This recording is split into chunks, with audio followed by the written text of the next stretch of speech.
Hoş geldiniz. 2024-2025 akademik yılının Naproba Tasavvuf Araştırmaları Merkezi tasavvuf konuşmalarının ilkine sizleri misafir etmekten dolayı çok mutluyum. Benim ismim Derin Terzioğlu, merkezin müdürüyüm hala. İzninizle bugünkü değerli konuşmacımızı Zeynep Oktay hocamız tanıtacak ama ondan önce bugünün, bu senenin konuşmalarının bir üzerinden geçip küçük bir reklamımızı yapmak istiyorum. Ve merkezin sosyal medya hesaplarında ilgileniyorsanız takip etmenizi hatırlatmak istiyorum.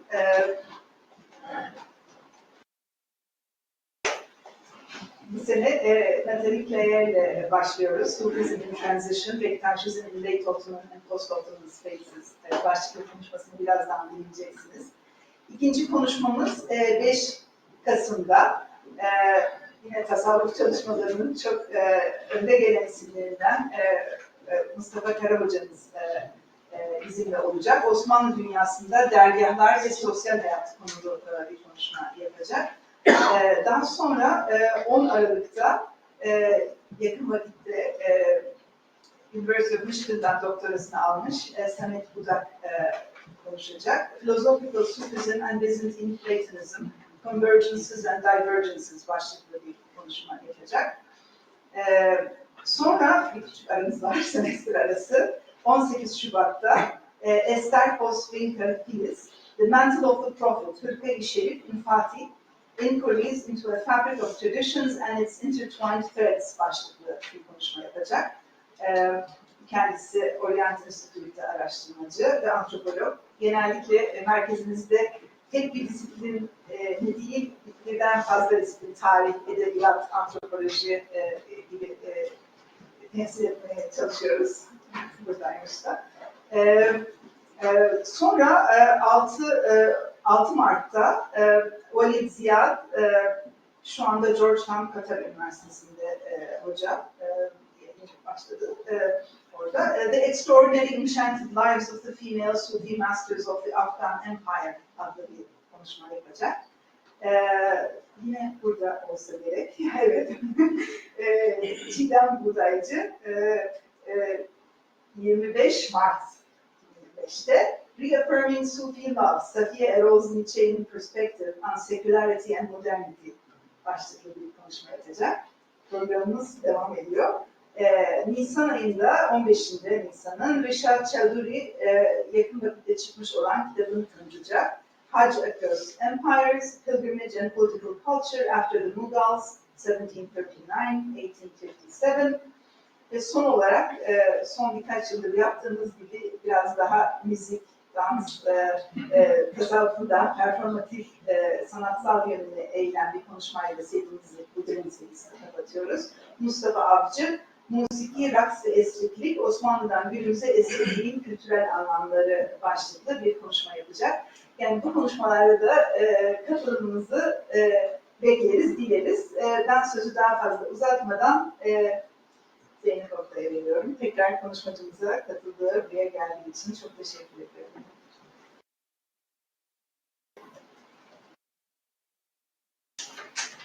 Çok teşekkürler herkese. İngilizce devam edeceğim bundan sonra.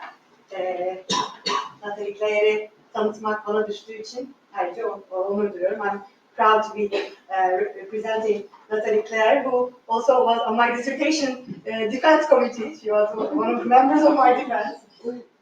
Much less stressed than my but you are alive. Yes, that's a good point for you. Nathalie Claire is professor at the EHESS and a senior research fellow at the CNRS Saint-Ouen in Paris. Her main research interests are religion, nationalism, and the state building process in the Ottoman and post-Ottoman spaces. Her publications include the monograph named Au l'origine du nationalisme albanais, another edited volume with Turkish also. Yes, yes. I don't have the Turkish name in front of me right now, but thank you for that reminder. And l'autorité religieuse et civique en terre d'islam. Maybe I'll tell the Turkish Aux origines de la nationalisme albanais, the origins of Albanian nationalism. L'autorité religieuse et civile anti-Islam, published by Brill in 2013, co-edited with Alexander Papas and Benoit Klisch. Religious authority and its limits in the Islamic lands. Mystique État et société, les réalités dans l'ère balkanique de la fin du XVe siècle à nos jours. Mystics, state and society, the realities in the volcanic sphere from the end of the 15th century to up to our day. And several articles, I cannot mention all their names, but such as the Bektashi institutions in Southeastern Europe, alternative Muslim official structures and their limits, as well as Sufi printed matter and knowledge about the Bektashi order in the late Ottoman period. I'm really happy to have you here, and thank you very much. I'm looking forward to hearing you.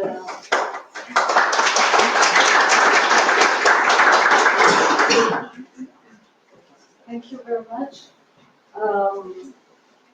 It's a pleasure and an honor to be the first speaker of this series for this year. I'm also impressed by all this audience, and I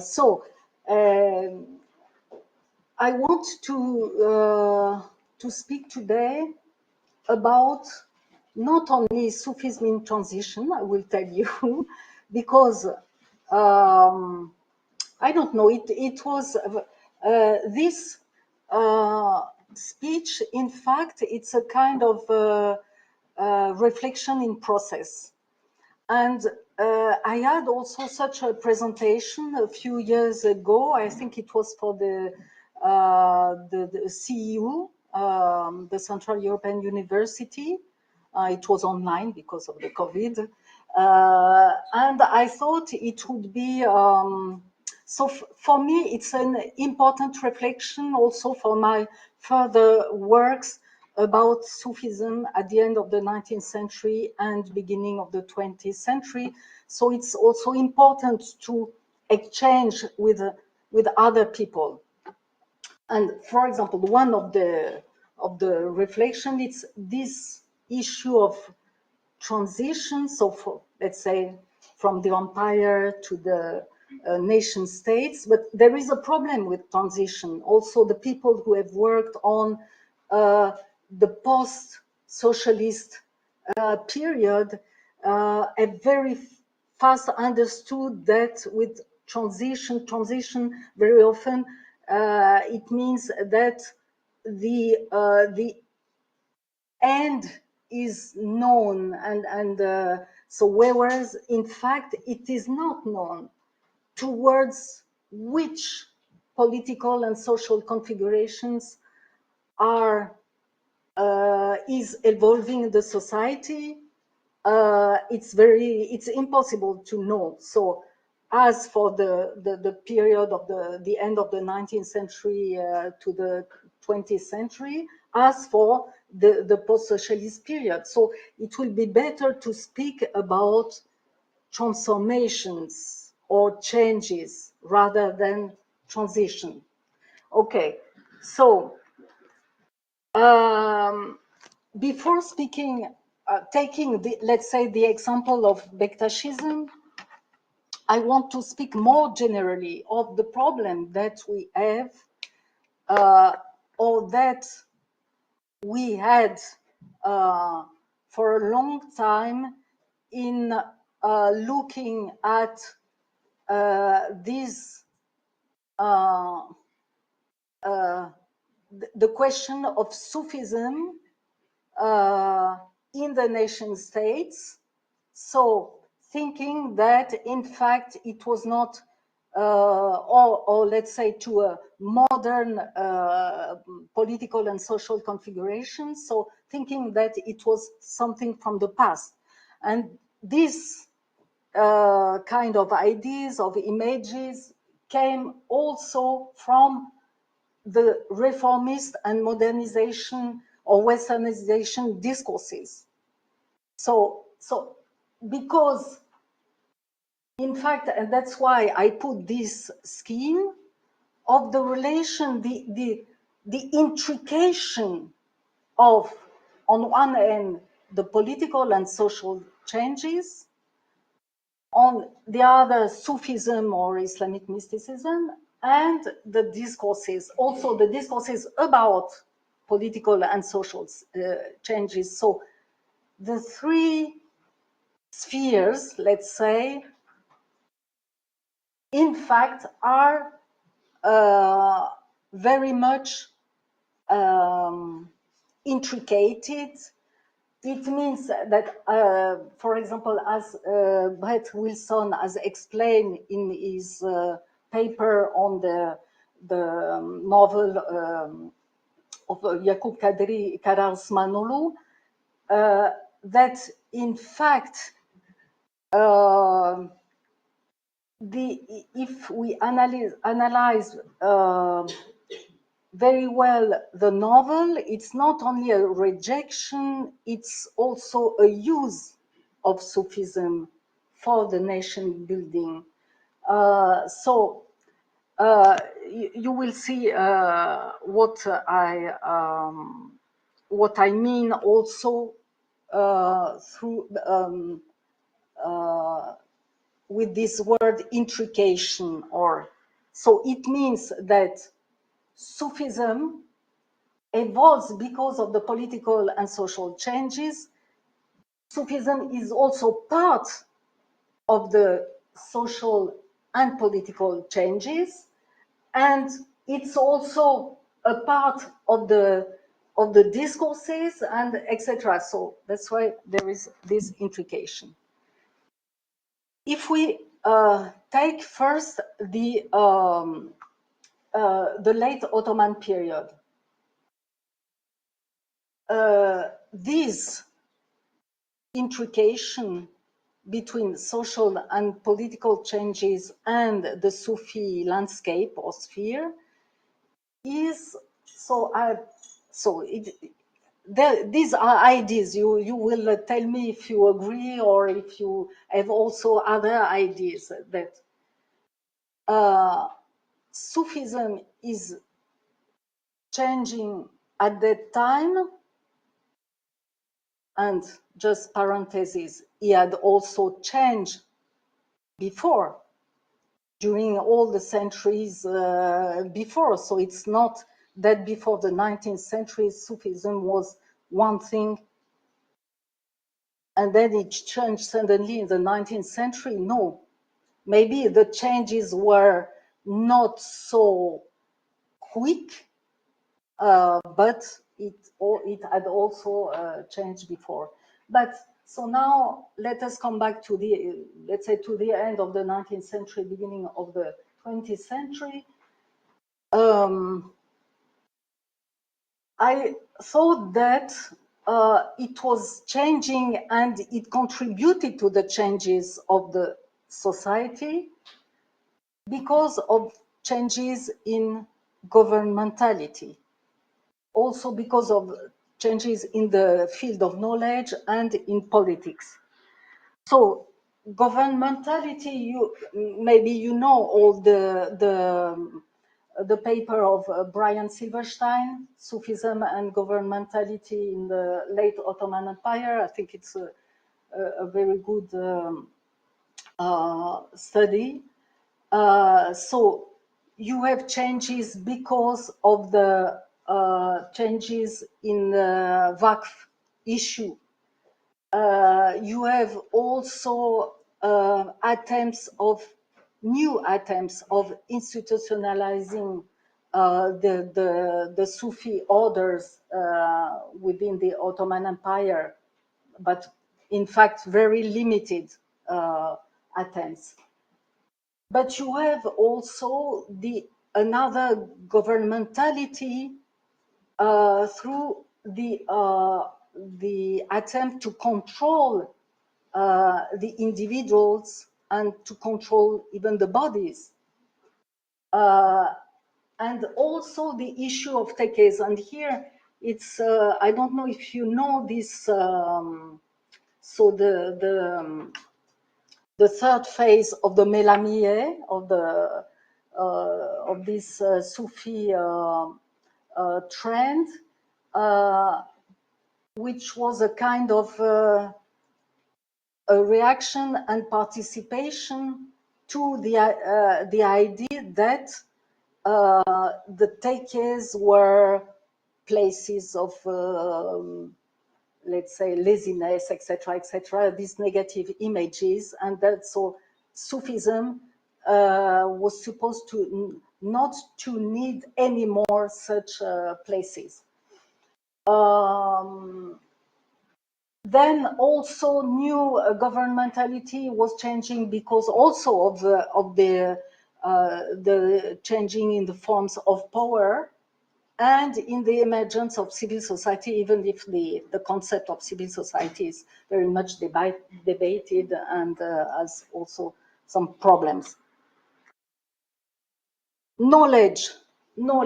So there were important changes for Sufism and Sufism contributing to the changing because of the spread of printing, of the press.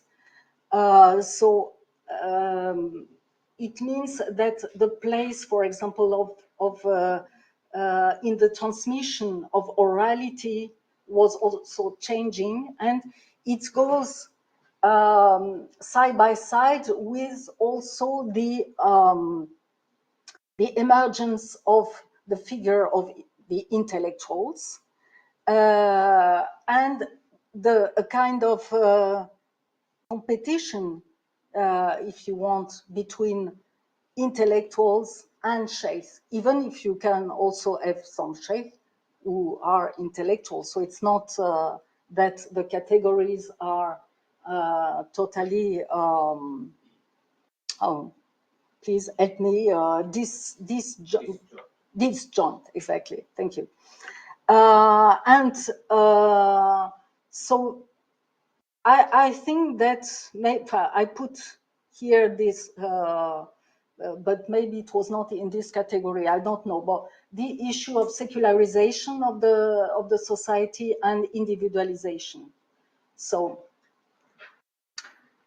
politics. So I think that also the evolution in politics were very important, and Sufis, we know, were part also of the evolution of the political scene with different trends like anti-Ahmadianism, young Turkism, reformism, nationalism, even Islamism. So, for example, it's not a very new study, but that of Thierry Zarcon about Reza Tevfik, a figure who was at the same time a philosopher, a Freemason, and also a Bektashi thinker. So making Bektashism also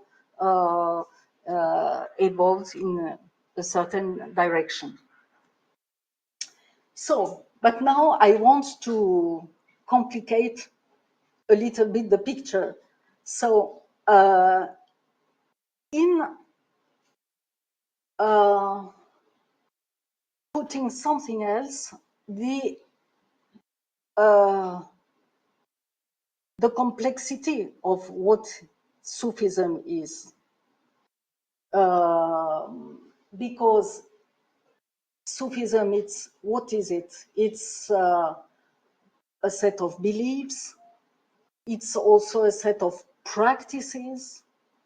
It's also social organization. So the tariqat, the turuk, or maybe other forms. So it's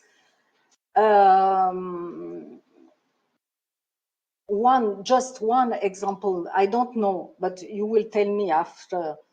But for example, one important aspect of Sufism, but I don't take Sufism as only,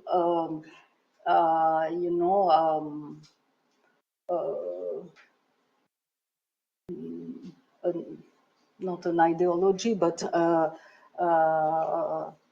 a set of ideas, of mystical ideas. But for example, the cult of saints.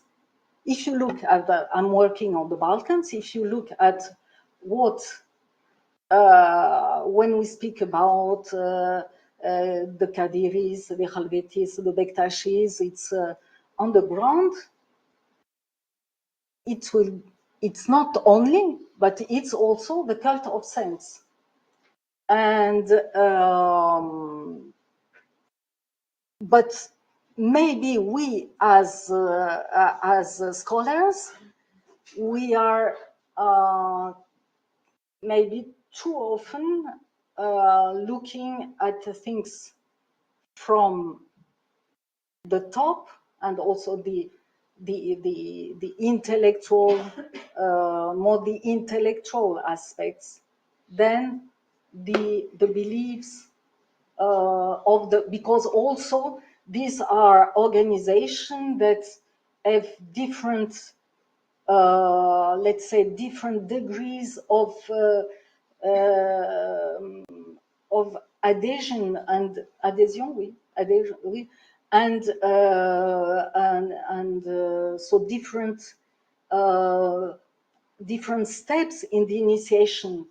So there are people who are believers, but not necessarily initiated, other that are initiated, etc., etc. So it's so it means that if we take Sufism and Dervishism also as a whole, it's more, maybe more large that one can imagine generally. So that was, in fact, I was explaining, and also, so there is a synchronic heterogeneity. It's what I explained, but there is also, and this synchronic heterogeneity is also due to the fact that in the space it can be different also. So Bektash or Kadiris in Kosovo, it's maybe, or a certain group of Kadiris in Kosovo maybe was not acting or believing or as a group of Kadiri in the southeastern Anatolia, for example.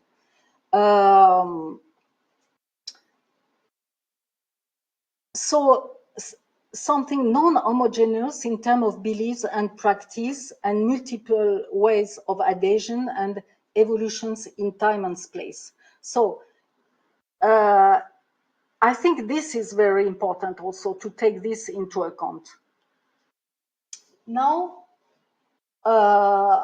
let's try to move in the time and to understand what happened with the end of the Ottoman Empire.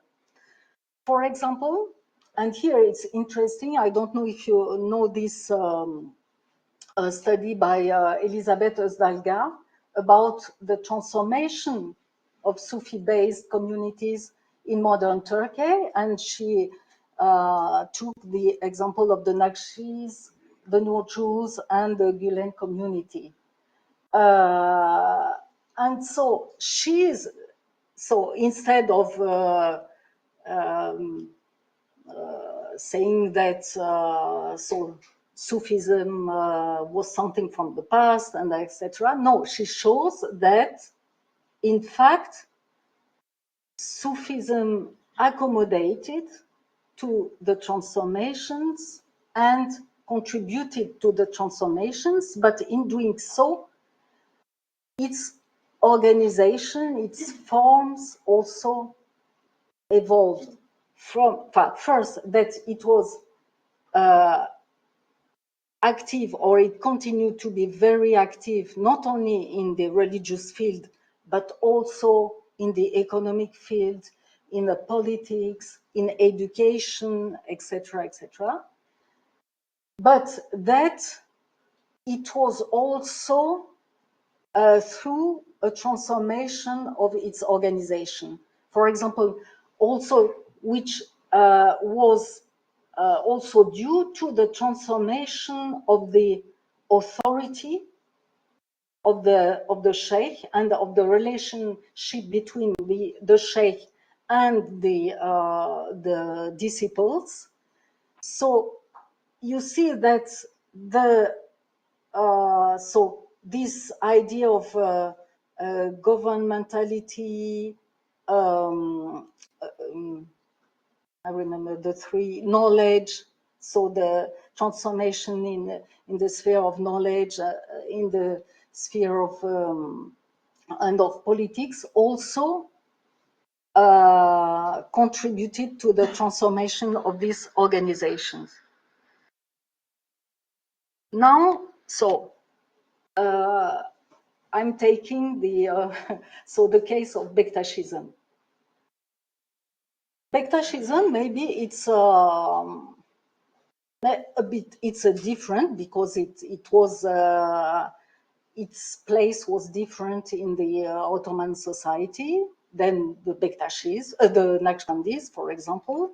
But it will allow us to have insights more, for example, concerning the issue of rural versus urban, for example, and other things. Bektashism, maybe also the specificity of Bektashism, the specificity is the fact that because of the ban already in 1826, it partly it became something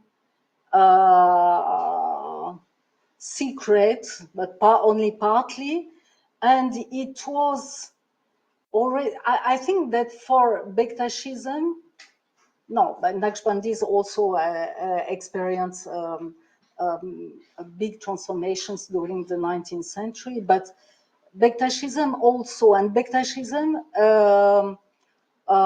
you know, there is also this issue of the different sources of authority and the two branches, the Dedegan and the Babagan, etc. And also something which was very important for the Bektashis, it was the intellectual, so the role of intellectuals in reinterpreting Bektashism. And in fact, in making Bektashism be transformed. So it's, for example, concerning the Albanians at the end of the Ottoman empires, Naim Frasheri, he wrote this, I don't know if I can, no, it's not, this, the booklet of the Bektashis.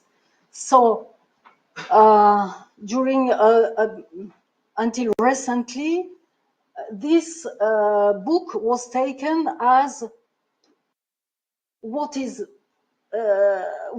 Bektashis, or let's say Albanian Bektashis at that time.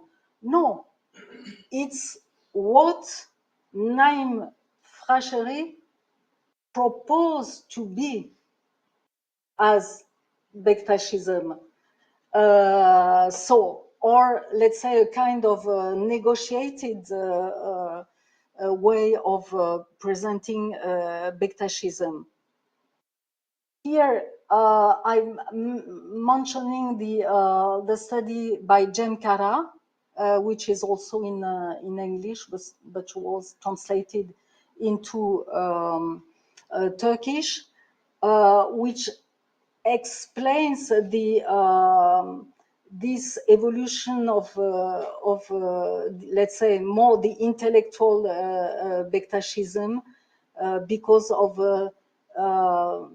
external influences of nationalism, etc. But already in the story of Bektashis at that time, and also in Istanbul, maybe also in this very place, in the Nafi Baba Teke, there we know through different studies that there were tensions because of that.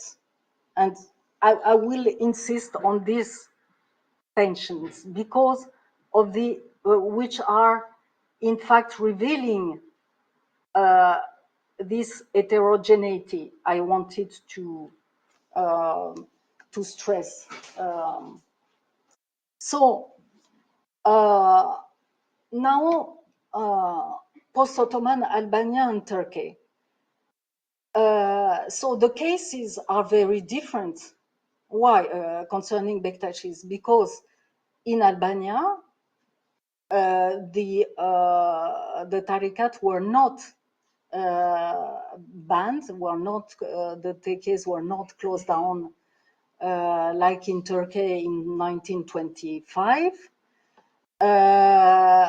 On the contrary, there was a further institutionalization and an attempt to make of the Bektashis a religious community besides the Islamic community.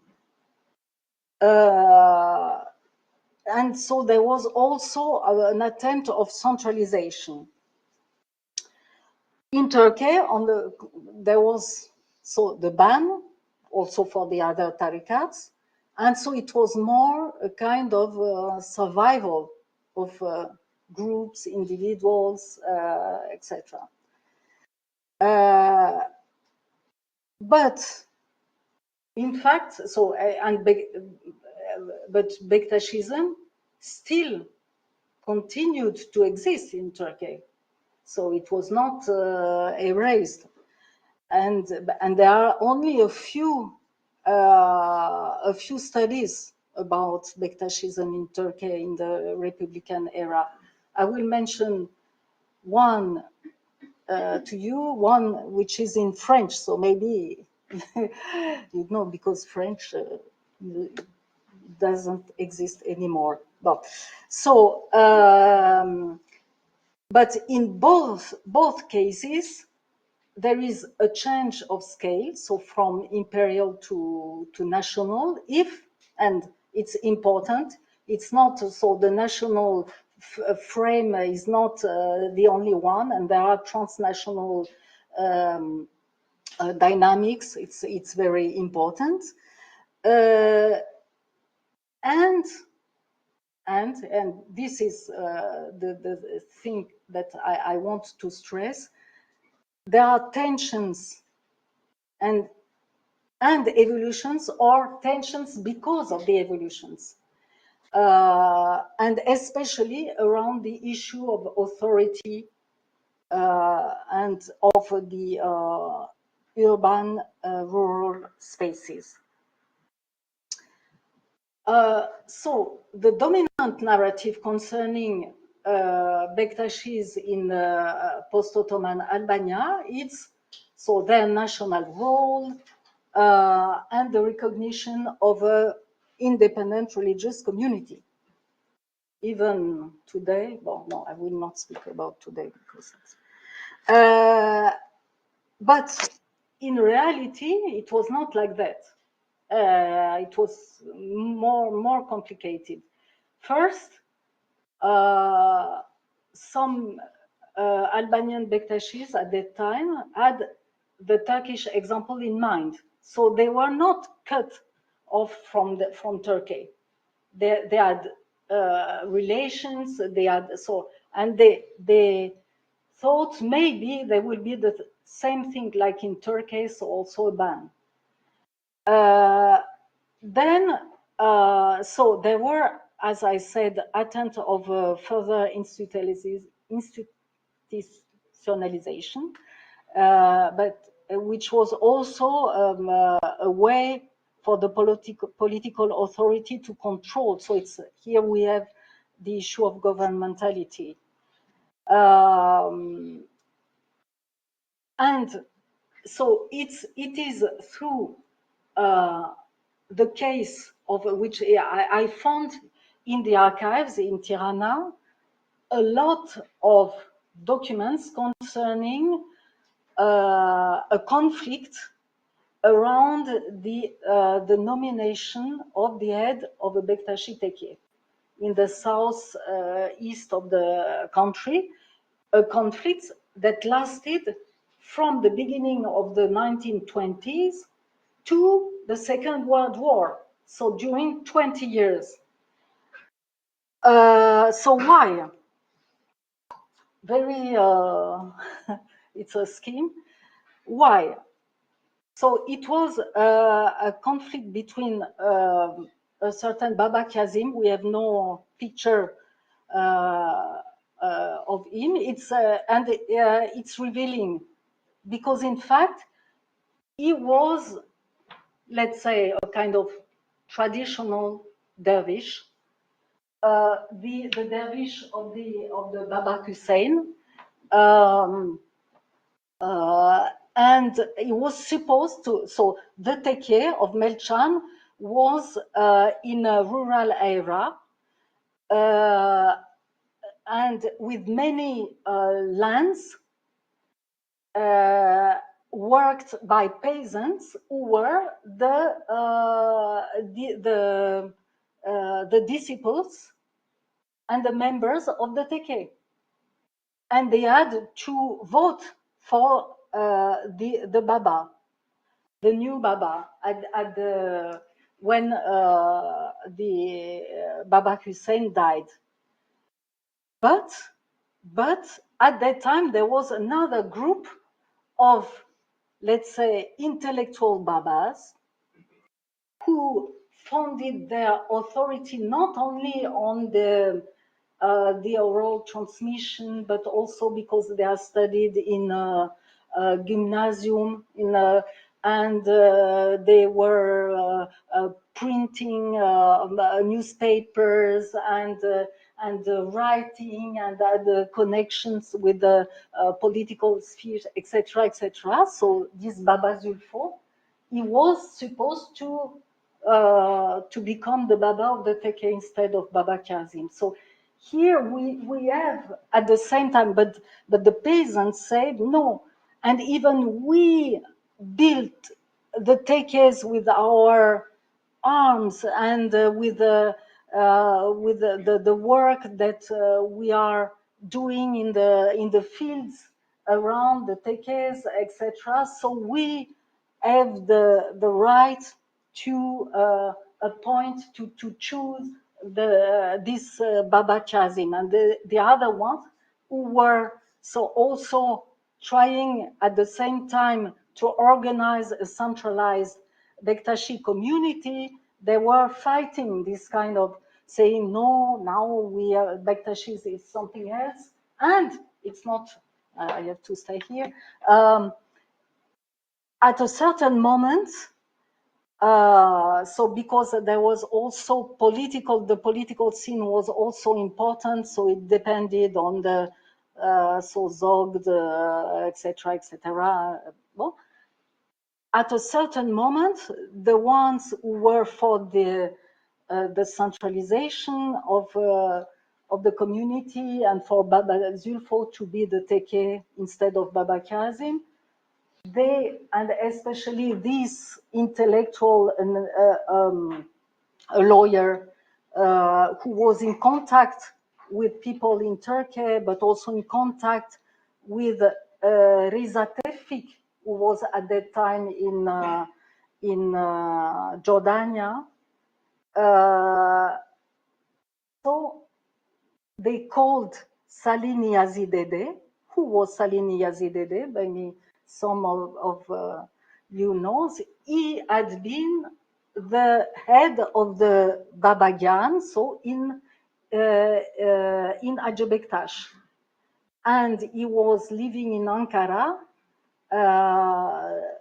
because the tekes had been closed in 1925, and so they called him to be the head of this new national community. But some of the Bektashis didn't want, because they were for Bektashism, for this teke, not for all the community, but they had no, it was not important for them to have a national community. Because, and that's why also I have this paper on the supralocal and local and supralocal authority. I think that generally, and maybe not only for Bektashism, but the authority of a sheikh, it's first of all local. It's local also because in this case it was very much linked with the also an agrarian community. So also with the economy is very important. So of course it can, if Bektashism evolved like the Nakshis into Nur Jews and things, it can evolve. But at the time it was, so we had the evolution of the authority of some of the Babas, but not of some others. So I think that this conflict is revealing these tensions that provoke the changes in terms of governmentality, knowledge, and politics. And now, very quickly, so it's Turkey. Turkey, and this is, I want you to read the paper by, it's a big paper in French, so it has to be maybe translated into Turkish or English, by Jérôme Clair, a specialist of ethnomusicology, Nicolas Elias, an anthropologist, and Nikos Sigalas, an historian, about Teke Köyü. It's, I think, the Teke of Abdel Moussa. No? Teke Köyü, a Bektashi village. So here again, so it's, I will explain it very shortly. It's different because there was the ban of 1925, and so the teke was closed. But it was also a teke with a peasant community around, like in the case of Melchan. And but they had, so there could not be a fight for the Babaluk because there was it was forbidden. But so the authority, so the village began to function as a Bektashi village without a teke, but with many tensions also around this, because of the relation with let's say supposed hierarchy in Turkey of different babas who were struggling to survive and to exerce their authority. Yes. So, and it will be my conclusion. I don't know exactly how many minutes I spoke, but it's yeah. So I think that these transformations in terms of governmentality, knowledge, and politics had so implications for Sufis in different spheres, and introduce new forms of organization which were related to with the transformations of authority but also the transformation of social spaces. And here we saw in the case of Bektashis, especially the cases of rural social spaces. But the internal tensions, and I think that maybe we should look more at these tensions, conflicts, because they reveal the heterogeneity in terms not only, but it's heterogeneity, the synchronic, but also the diachronic, because the different groups or individuals are not experiences the changes with the same temporalities. So that's why also there are tensions. Thank you.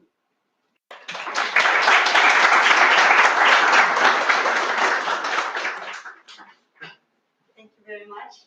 I have many questions, but I'm going to open the floor because I think I don't, if I have time, I'll ask mine at the very end. And we have people on Zoom and YouTube as well who will be putting their questions on a Google document. So when I have questions from you, I will ask them to you from my phone. Because, yes, so glad that we have a full crowd today together with people online as well.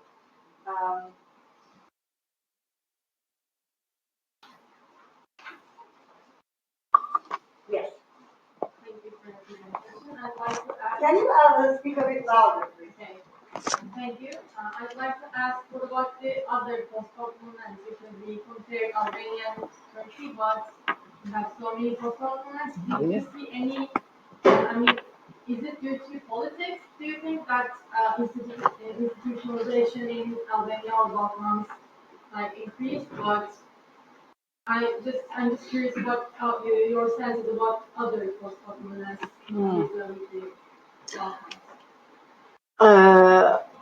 Of course, there are other settings, other post-Ottoman settings in the Balkans or in the Middle East also. But Bektashi, as far as Bektashi is concerned, was Egypt, but with only one teke.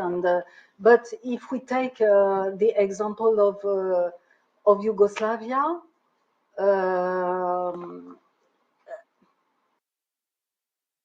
I think that it's the fact is that it is different. There was no institutionalization because of the political settings. But I think that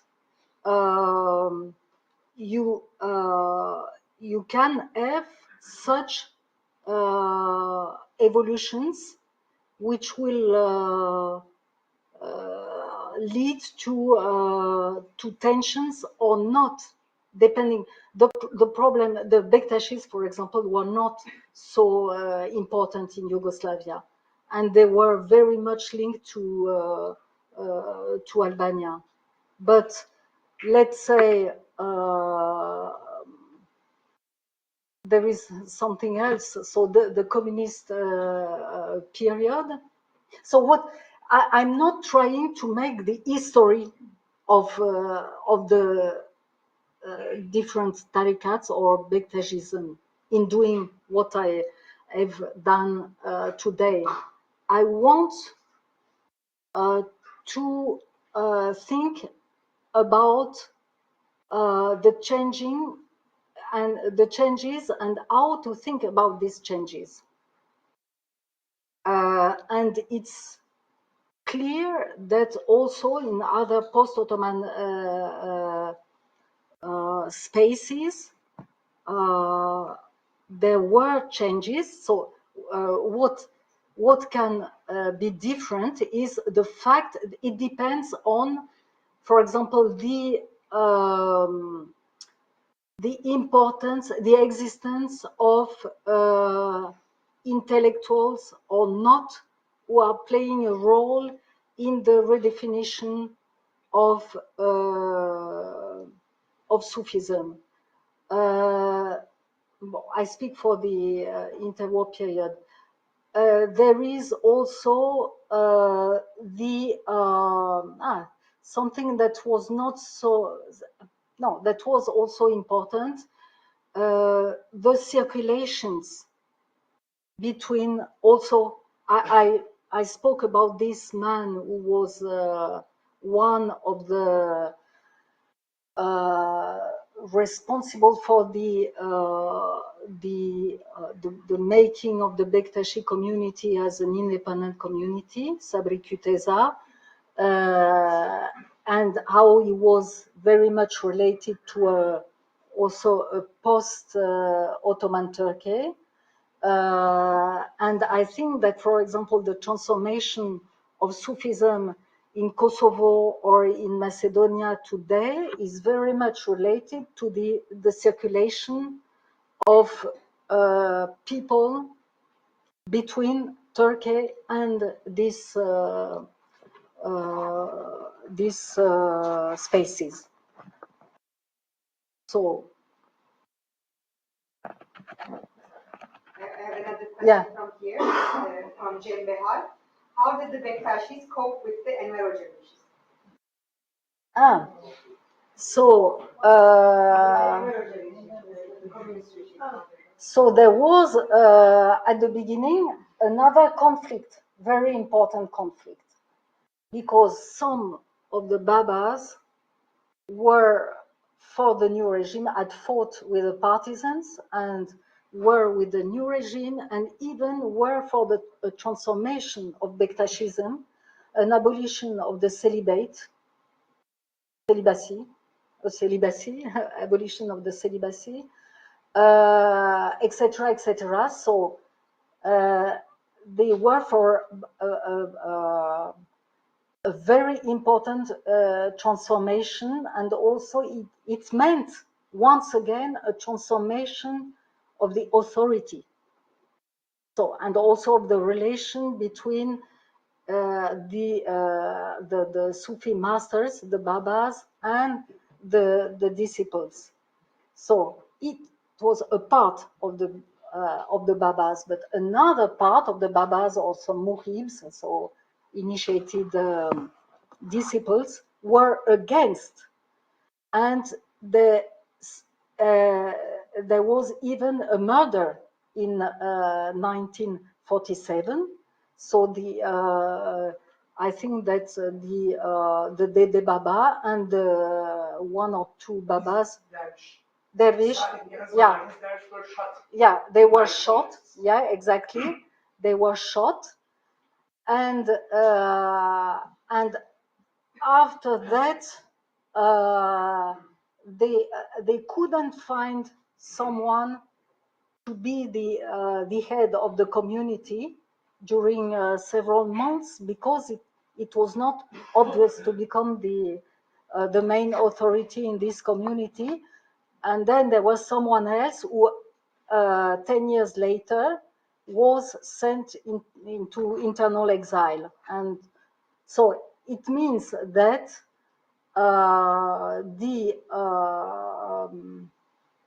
but this is what I'm saying.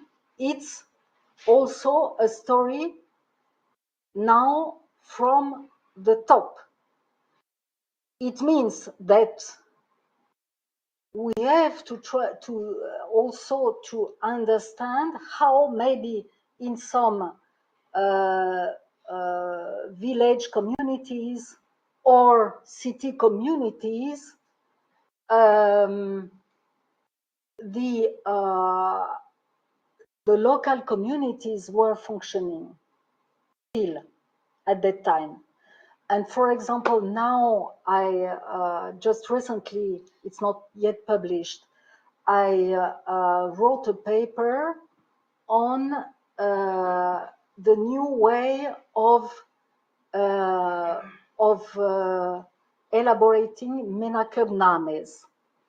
So but menakebnabes, so which are not necessarily in the forms of the ancient menakebnames, with you have a few lines on a baba or a sheikh, and then the miracles.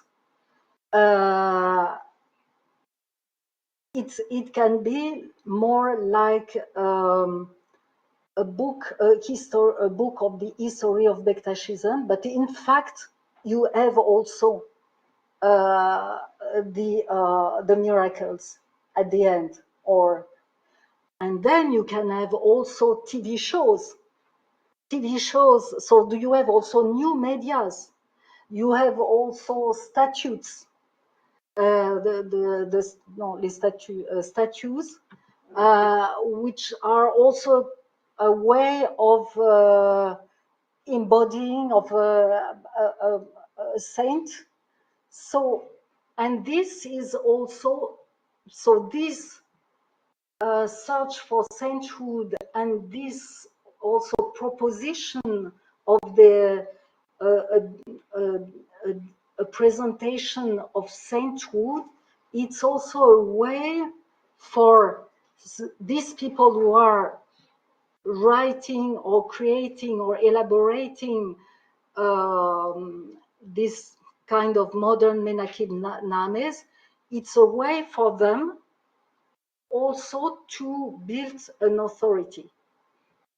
So these are also new forms of, so it means that today, especially in the case of Albania that I'm studying more, you can have this cult of saints, and not only that, but also and the fabrication also of a spiritual authority through these kind of things. So it's and at that time, I think during the communist period also, it was a way to, and I can imagine that in Turkey, because of the ban or because of the closing of the tekes, it was also a way. So I think that anthropological studies have to search for more material about that. Also devotions to some places which are not anymore existing, but that are important for people.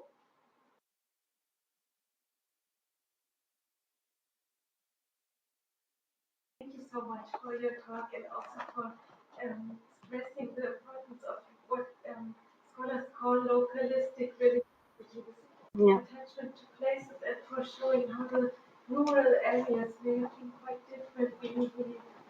We are used to looking more at the cities. Um, and I was wondering, I have two questions related to what you just said. The first is, we know that in Turkey in 1925 the tekes were expropriated from a vast range of items of material culture, from ritual paraphernalia to everyday objects that were stored in different places. And this may have led to a shift in the emphasis, which shifted more towards the spiritual, because the material was became so precarious. And what was this like in Albania? And also, how did the shifts in around 1925, according to you, how did it affect oral culture? What happened after 1925 in terms of oral transmission? In Turkey, in both. So first, just a remark. Maybe it's maybe we are to be cautious not to oppose too much rural and cities, and because I can imagine that also at the level of the how do you say, centre, the quarters, les quartiers. So I can imagine that also you you can have a life around the holy places, and so it's. But so the shift from to something intellectual to material. So I think that material existed also at the same time that the spiritual, and that maybe the material is remaining more, but I'm not sure. I'm not sure because there are maybe other way of transforming the intellectual. I think that also the intellectual aspects of Sufism are maybe to be found. I don't know, in literature, in not only Sufi, let's say Sufi material, Sufi. So it means that. Huh? And so. So in Albania it was different because after 1925 there was. You mean like in Albania in 67? Because in 67 religion was totally forbidden in Albania, and so the tekes, but not only the tekes, but also the mosques, the churches were closed down. It was maybe even so that's why, because all religious cults were forbidden, it was more difficult for Albanians to maintain a kind of continuity. But I think that through for example, as I said, the stories of miracles, it was a mean to make things continue also. And some places I think that also were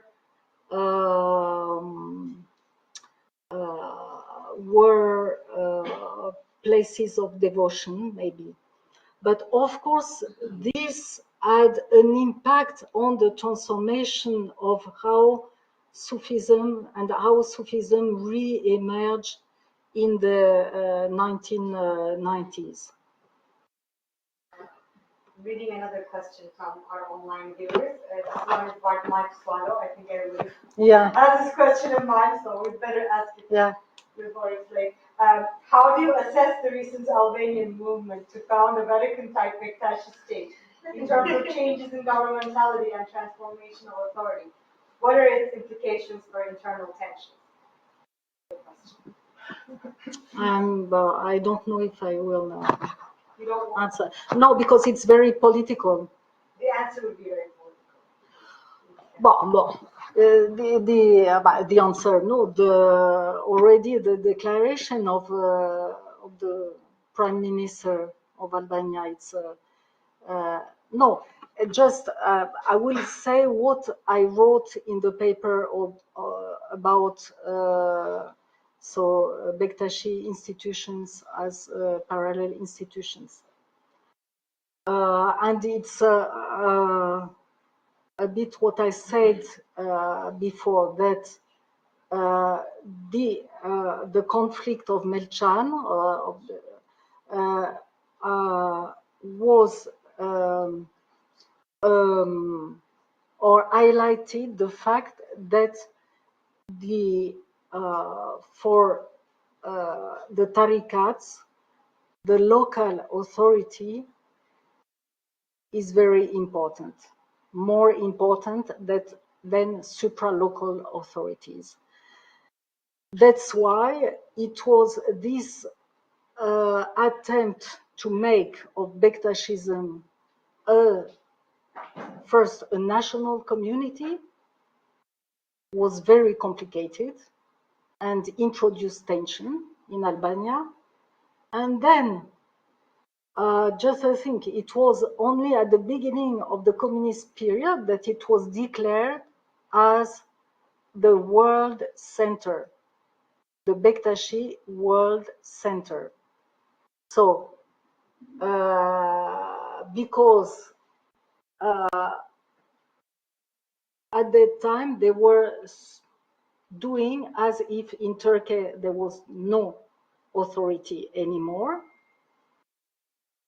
or no supreme authority, because Salini Yazidi, they had come to Albania in the 1930s. And it was also maybe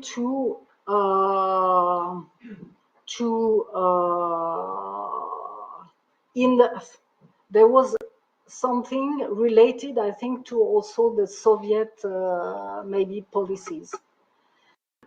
So it's this idea of Tirana being the world center. So it's something very much linked to the communist period, and when it was reactivated after the fall of the socialist regime, in fact, it was not a reality, because the people in Turkey, some Babas, did not recognize Tirana as their main authority.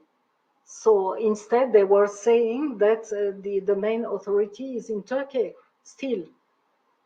So, of course, and there were also at the beginning of the 90s internal conflicts between some Babas saying that there were only a few Babas, but saying that we are only a sect, not in the, but only, let's say, a mezheb within the Islamic community, and others saying, no, we are an independent national community. So again, there are tensions because there is a diversity. So and so plus the comparison with the Vatican, so the story of the Catholic Church is completely different. So I do, and I said in this paper that the international character of this authority is more a pan-Albanian authority than an international one, because they are recognized by some Babas in Macedonia or in Kosovo, one maybe in the United States, and that's all. So I don't see how this center in Tirana can be compared to Vatican. Then it's a political yeah. That was a very good answer. Okay. You, and then I think you had another. Okay. Not anymore. Yeah, thank you very much.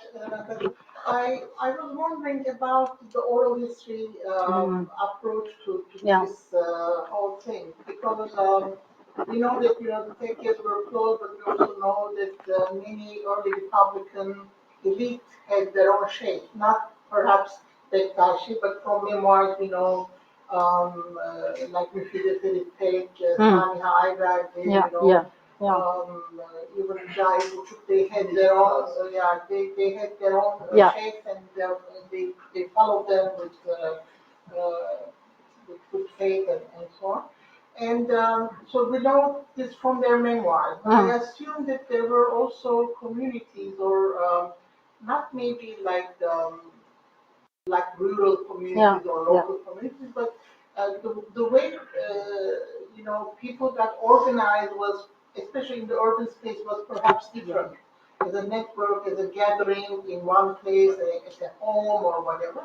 And in the case of Sheikh Salih Nazim, it's important to follow the surrounding of the thing. So the tekkes were closed, but the mosques were open. And many imams were, functioning in these mosques. But do we have an oral history research about this whole network of how Bektashism was practiced, in different levels of societies through the Republican history? We only know, I personally only know through certain personal narratives and also from, let's say, memoirs. But I was wondering if oral history has ever been considered as a research method. Yeah, thank you. No, it's very important what you said, and it's what I was pointing to the previous question about not making too much difference between rural and cities, because also in cities, and it's true that I mentioned only maybe the cult of saints, but no, you're right. Definitely, there were for sure circles and people, muhabbets, etc., that existed in private houses, and it's so one of the results of the ban. It's this also the transformation of the places, or the new places of sociabilities and the new sociabilities also, that and I think so that I don't know, so maybe there are specialists of Sufism in Turkey that can say more about I think that is it Brian Silverstein who had a study about that, not the paper on governmentality, but maybe a book. No, or I'm wrong, but if it doesn't exist, that is precisely what has to be studied through memories or maybe interviews. And it's so it is not Sufism, but in fact this man also, I studied also a figure very important in the field of Islam, more in Turkish Islam more in general, an intellectual, not an imam or a sheikh, Ömer Reza Dorul. Riza Dorul. He wrote a commentary of the Quran. One of the first commentary in Turkish was published by Ömer Riza. And in the interwar period until his death in 1952, he was one of the author that published more, especially in the 20s and 30s, on Islam, really published. And when it was very difficult in the 30s for him to publish, and it had connection also with the Sheikh of you mentioned of etc. And but also it transmitted things. It's so an Islamic moral. How? In translating self-help, the American self-help literature.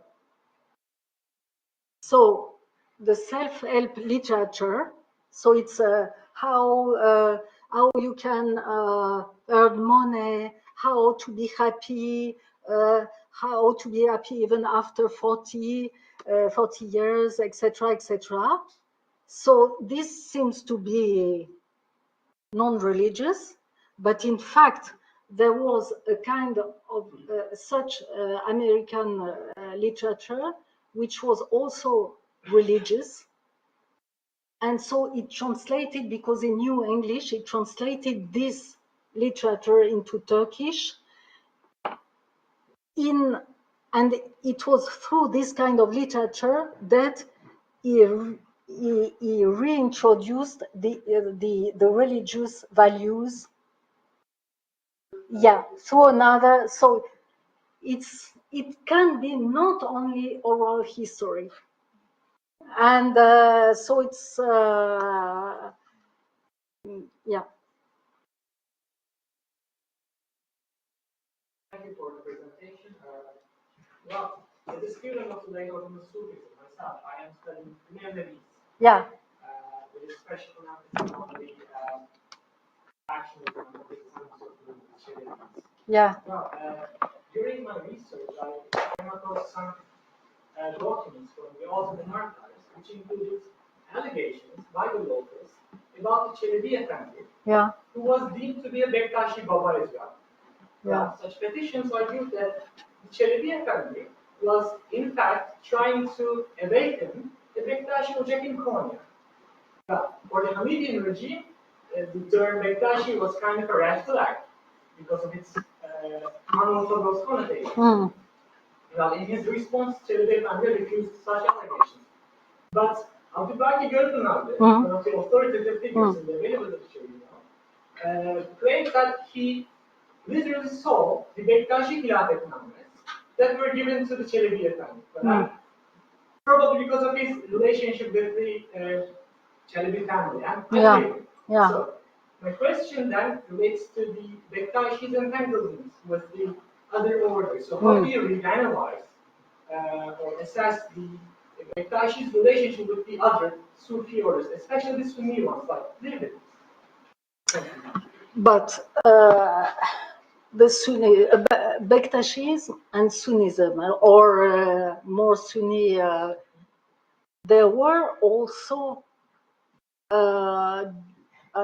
disputes, conflicts, internal conflicts about the position to vis-à-vis Sunnism, even concerning Albania. I remember that the one of the Baba that I met in America.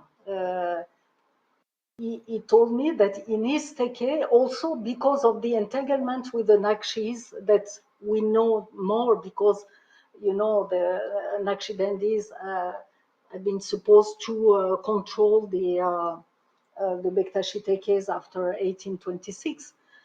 And this Baba Recepi told me that in his teke, in Diocasta, they were not drinking alcohol.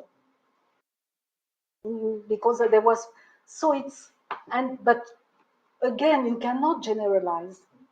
So this is, so you have these documents where you have to analyze when they were produced, why, who is saying what, and try to interpret also the power and authority balances that are at stake.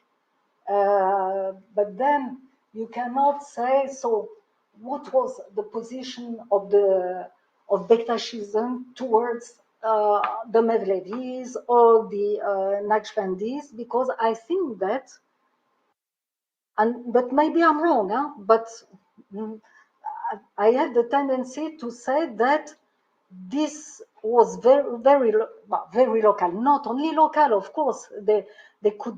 There were also connections, circulations, and networks that make maybe several group of peoples of sheikh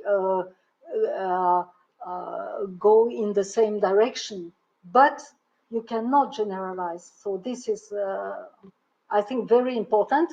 And as far as the connections between tarikats are concerned, so this was so common in the history of Sufism and of tarikats, to have sheikhs that were, or disciples, but also sheikhs that had different ilafets of different turuk. That's so. But maybe in this case there were reasons, and so. Last question. But if you have, say, the question. Buyurunuz. Okay, I would like to contribute something for your question. Yeah. And first of all, I don't want to tell something generally about Sufism because when we speak generally about Sufism, it's very complicated. It means very different things in very different time periods and very different geographies. Especially when you add like Fethullah Gülen or Nurculuk or Menzil into Sufism, it becomes more than complicated. So we should just talk about Bektashism. What you wonder, you said that is there an oral history or written history? What happened after the establishment of Republic of Turkey in Turkey about the organization of the Bektashism?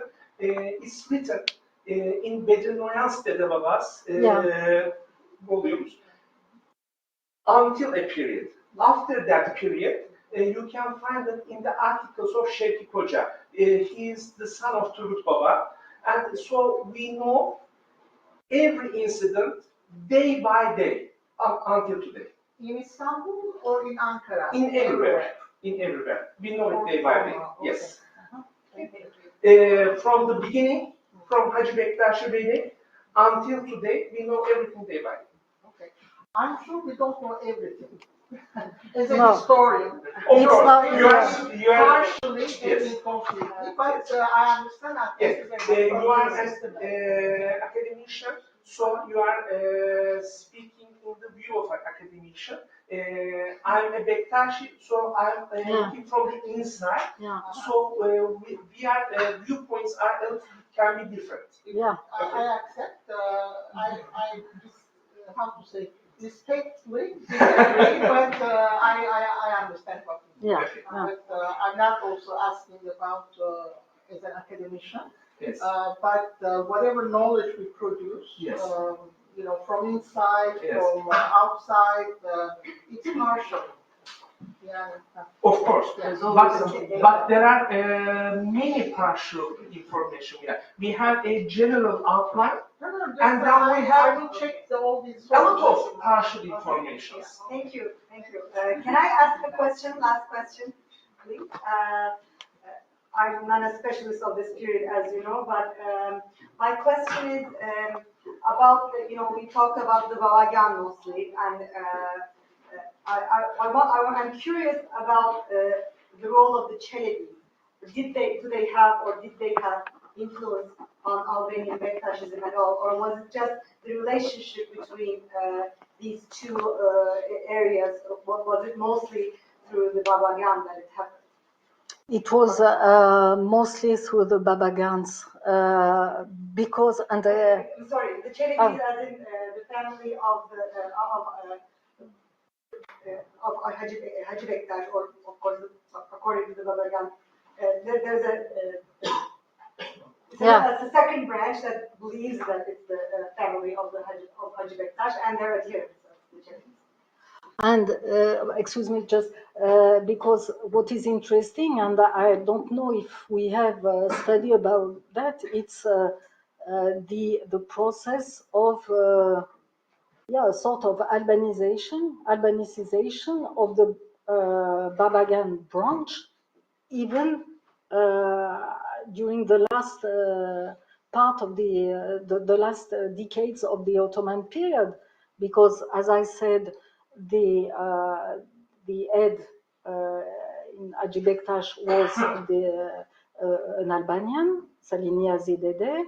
The Baba in Egypt was also an Albanian. So yeah, there was. I don't know. I have not studied this process, but we can see that also outside the Albanian provinces, there was a kind of Albanization of the Babagan branch.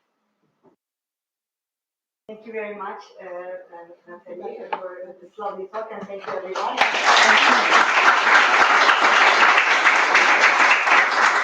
Thank you. Thank you so much.